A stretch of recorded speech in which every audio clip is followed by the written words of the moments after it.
think what really has helped us is just the abstract framework and ability to run these tests and experiments at scale. Coupling that with like having a strong position on what you care about, and then an ability to try things and test them and like statistically significantly make a decision on better or worse. And that's a superpower. We've been building AI products at Intercom for like 5, 6, 7 years, maybe even longer. So like the best in the last generation was like worse than the average with Finn. So anyway, the big advances in large language models, there was like a step change that like, you know, we saw what changed and we're like, this really makes a whole class of things possible. So we're really excited. Welcome everyone to the AI Speedrun. I'm here with Darragh, the CTO of Intercom. Welcome. Hey, thanks for having me. So the way this works, I love game shows. And so this is kind of like one. We have 5 questions for you. I'm going to reveal each one, and you're going to use this AI bubble and move it over where on the scale you think it should be. So the first question we have for you is, AI has completely transformed our engineering team's velocity. Like 1, not at all, or 5, it's night and day. Interesting. I'm putting it somewhere low on the scale, and I think it's really scratching the surface of what is potential here. And these things are so problematic, but we've actually also looked at the some of the metrics on this, like pull request throughput per engineer or whatever, and it's very marginally up, say this last month versus a year ago, but not by such an amount that you could even like stand over it as like significant.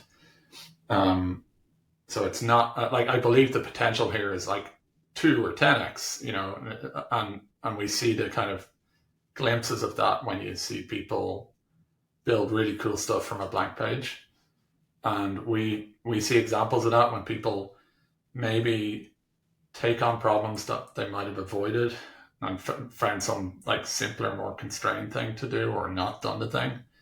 But yeah, it's just interesting. On aggregate, I don't think it's completely transformed our velocity, but it's made a lot of things easier and better and more fun. And potentially, like, it's kind of interesting. Like one view on all that is that it's made the writing code part easier. But if that hasn't really transformed the velocity, then the bottlenecks are elsewhere, maybe like in human factors, like how we make decisions or like what we decide to build or whatever. So I don't know. I'm still like pretty early in trying to figure all this out, but I think the potential is like far, far greater than what we're currently seeing. And having said that, I think our team at Intercom are leaning in pretty hard to try to exploit the tools and are pretty enthusiastic about what will be possible, but I feel we're just super early. Where do you think this will be this time next year? Like, where do you think on the scale? Like a point or 2 higher. Again, it's timeframes are like I'm in my head, I'm thinking, what's it look like 5 years out or 10 years out, and that's too difficult to comprehend.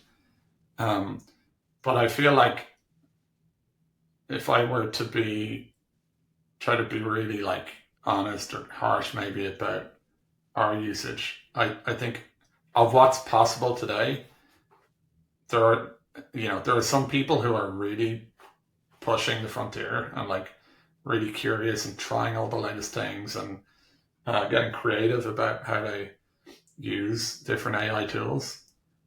And some of them are, and at times they hit gold. They find, wow, that was really, really, really helpful. But that's not evenly distributed on the team. So even if the like tools stayed static, I think we could go up a number here, like one point here, by just like even distribution of all that kind of knowledge and how to get the most out of the tools. But in that time frame, I think the tools will get a lot better too. So it's just you've got those 2 dimensions that have to happen, like the skill and adoption and the tools progressing. It's really interesting that you're looking at real metrics. Everyone else I've talked to has been very anecdotal. Like, our engineers say it's better, it's helping.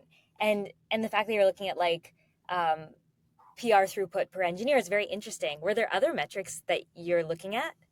Um, yeah, like it's a whole interesting area, like you know, how do you instrument an engineering org and what metrics do you put weight on or how do you interpret them? We use like a couple of different tools and built different things ourselves. We've always cared a lot about like just engineer productivity. So all of the like, feedback loops on like testing and deployment and trying to keep those things down. So that's always been like central to how we run the team. And engineer productivity has always been like this almost taboo thing. You can't really, it's um, the amount of resistance you'll get, or I've gotten from even exploring the idea of like, hey, what would it look like to measure or try to compare, or like even from a curiosity point of view, like let's look at who we believe our best engineers to be, and what do the metrics tell us about them versus others. And you see interesting things like they tend to have higher throughput. They tend to get and give higher quality feedback quicker. There's a level of urgency that kind of underpins it all. In terms of other metrics, I don't have this all off the top of my head, but like certainly PR throughput per engineer kind of feels relevant. Any kind of waiting times, like I hate the idea that like your culture environment can normalize the idea that, oh, I'm about to run my tests. I guess I'll go run and get a coffee. I'm like, no, let's make them fast enough so you don't have to do that every time you want some feedback loop. Or like, oh, I guess it's about normal to maybe ship one change a week. Like I'll just sort of calibrate to that cadence, and if I keep doing that, I'm doing a good job, and without thinking or like some hunger that's pushing you to go faster or do more. So yeah, anything kind of metrics that surface like peculiar wait times that you're like, hey, what's going on there? Why is that? Why does it take some engineers like 30 seconds to get attention on a pull request and others take 6 hours or something? Like there's something to learn there. Is that the same across all teams? Is it a local team culture thing or an individual thing? Yeah, it's fascinating. And I don't think we've at all mastered the use of these things, but we're trying to look at it now. And like kind of an interesting metric that I think about conceptually is like how much of our pull requests or changes are authored or kind of like co-authored by AI in this world. So like we have some simple systems that will do certain types of like um, low complexity toil work. So for example, the little thing in the background that finds dead code, unused kind of routes or controllers or feature flags that we had have no longer used. So there's all this complexity that adds to the code base that we don't need. Um, they're happily working away, contributing POs that we approve. So I don't know. I think approximately right now, like 1 or 2% of our code changes are fully written by AI, and then uh, I don't know if we have a good way to instrument this yet, but I'd say half of the rest are like augmented or aided by like Cursor or Claude Code or whatever else. Um, and I think those metrics are going to change dramatically over time. Like, um, I think we've more or less said this, explicitly that like if as an engineer you're not using these tools and trying to exploit them, you're probably underperforming and probably going to get, caught off guard or left behind in this kind of period of change. Um, so I expect the kind of bar or expectation or level of productivity is going to rise. Wait, so you have you've built autonomous AIs that go through your code base, find dead code, find dead feature flags, delete them, create the PR. Just they're just running all the time as like a tool that your team has built. Yeah, and like those two examples are kind of what the we've got a team. I think we still call it Builder Tools that own a lot of infrastructure for developer environments. They've been like figuring out like, hey, what's our strategy for leveraging AI, and as well as like equipping our engineers with all the best tools available. They're also thinking about these kind of usage patterns that span the whole code base. Like, how can we, for starters, how do we make like the default developer experience like AI first? So like, if you're a new person joining, you automatically have all the right tools. How do we make it such that those tools can operate well on our code base? And then on top of that, are there other types of work that we don't even need people at all to do? Like it's not high complexity, high value work. It's just toil. It just kind of has to be done. It's valuable, but not interesting. And kind of where they started scratching at that was stuff like, you know, dead code removal, feature flag removal, um, the kind of stuff that's hard to prioritize, but when you do a lot of it, it's worthwhile. And many chose it because the complexity was low enough that they knew they could do that um, pretty convincingly, but as a way to dip the toes into building a kind of end-to-end system that sees our whole code base and can do different things. So I think they've evolved it to now be able to do things like um, given kind of custom prompts, run kind of code base wide refactorings, like taking in small steps, or um, at least prototype demos of get pointed at an issue and figure out what's going on and create a pull request to try to solve it.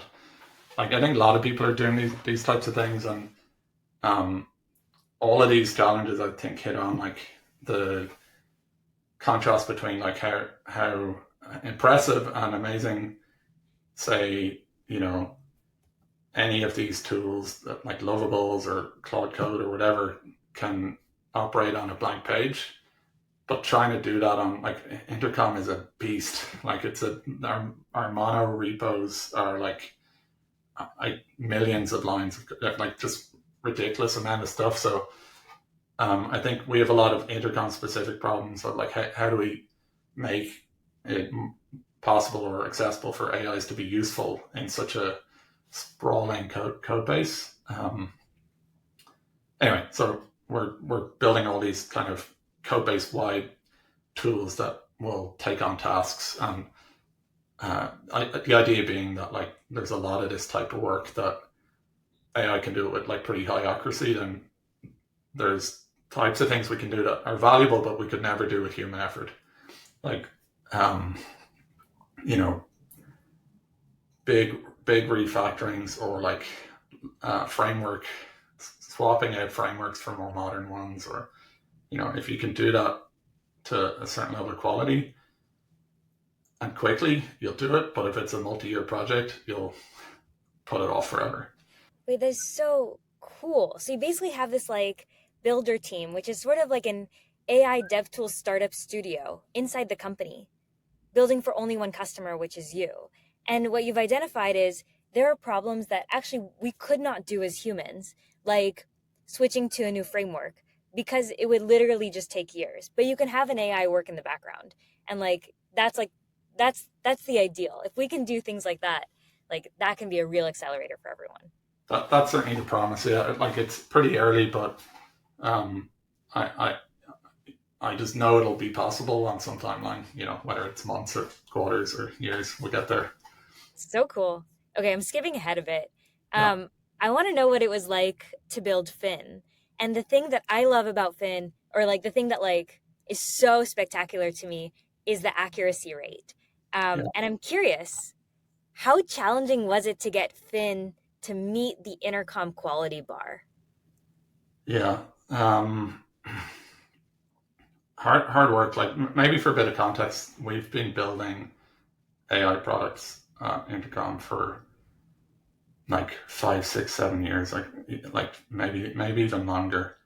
On the technologies and like large language models that were prior to like GPT 3 or 3.5, and I think that and that the previous generation wasn't that good. Like we certainly had like a handful of very successful customers, and but the level of like performance was like the ceiling for performance was like you know in the like 15, 20, 30% self-serve rate, and like maybe a little higher in very niche things, whereas like Finn gets rates like on average greater than 50%. So like the best in the last generation was like worse than the average in with Finn. So anyway, like the big advances in large language models, there was like a step change that like um, we kind of like tapped out or almost abandoned like the progress on our old generation stuff, and then we saw what changed, and we're like, oh my, this really makes a whole class of things possible.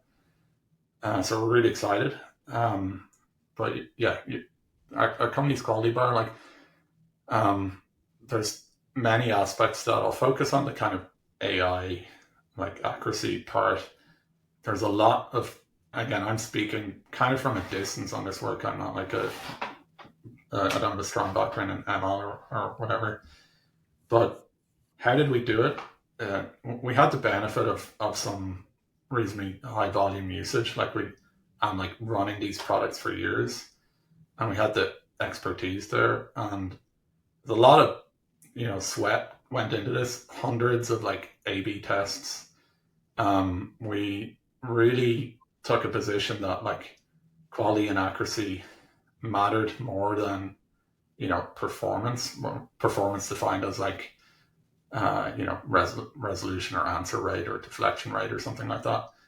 You probably remember some of the in the media, like the when these agents go wrong and they like invent stuff, it can be quite problematic. So we kind of took a position of like betting hard on that, investing a lot in it, even at the expense of like other metrics. And I think what really has helped us is just the abstract framework and ability to run these tests and experiments at scale.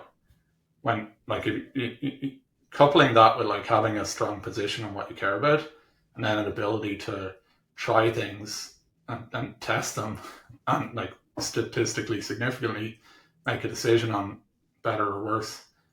That's a superpower, and I think the team and the way in which they built that capability and that mindset of approaching these problems, I think, is what has enabled us to get there. There's kind of a general analog here of like ability to iterate, and it's back to kind of engineer productivity stuff. If your feedback loops are good and you have the kind of right safety nets, you can be braver in the changes you make. You can move faster. So I think that's probably what, at least from an abstract point of view, has helped us the most. Wait, so you had hundreds of A/B tests in order to iterate on Finn? Yeah, like there's a chart, I think it's public somewhere. Our one of the metrics we talk about is this, like across all of our customers, what's the average resolution rate? Resolution rate is the percentage of conversations Finn gets involved in where it resolves it, like it solves a customer's problem. They don't need to talk to a human. And almost like independent of model changes, like there's been long periods of time where there haven't been big model advances. We've been like pretty consistently improving that average by 1 percentage point each month, give or take. So like our I think the figure we published initially was like something like 26%. It's above 50 at the moment, and that's all true. Like some of the improvements come from like Anthropic release a new model and we get a bit of an edge on it, or we optimize little proprietary parts of the pipeline or whatever. But uh, in the abstract, all of that improvement is coming from just this methodology of like um, testing and refinement iteration. Is the framework that you're using to run all these tests, is that something the builder team built, or? Uh, no, it would have been our AI team. Yeah. So cool. Darragh, this is awesome. Thank you so much. This has been so interesting. Yeah, it's fun to chat.